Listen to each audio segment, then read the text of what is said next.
आज आपण बनवणार आहे हॉटेल सारखी टेस्टी शेवाची भाजी। चला तर मग आता आपण भाजीसाठी मसाला बनवून घेऊ। त्याच्यासाठी आपण आलं, लसूण, टोमॅटो, कांदा, कोथिंबीर आणि धने, जिरं, खोबरं घेतलं। आता हे आपण भाजून घेऊ। आता आपण पहिले धने भाजून घेऊ।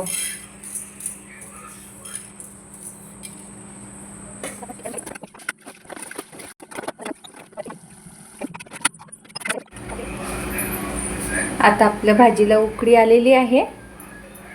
आता आपण भाजीमध्ये शेव थोडे थंड झाल्यावर टाकणार आहे। गरम असताना जर शेव टाकले तर आपली भाजी खूप घट्ट होणार आणि शेव पण त्याच्यामध्ये पूर्ण विरघळून जातील। त्याच्यासाठी आपण भाजीला थोडं थंड होऊ देऊ आणि नंतर भाजीमध्ये शेव टाकू।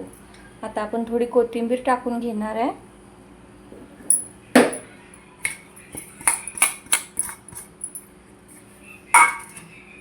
भाजी थोडी थंडी झाली की त्याच्यामध्ये आपण थोडी शेव टाकून देणार आहे। आता खूप गरम असल्यामुळे त्याच्यामध्ये शेव थोडे टाकून घेऊ।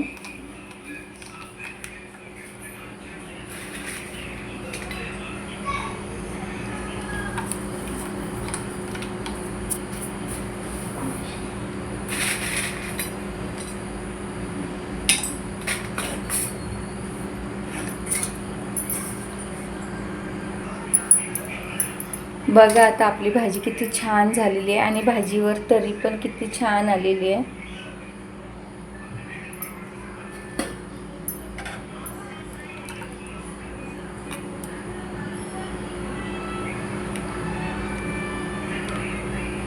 घरच्या घरी हॉटेल स्टाईल शेव भाजी तुम्ही पण नक्की करून बघा आणि आवडल्यास लाईक आणि सबस्क्राईब करायला विसरू नका।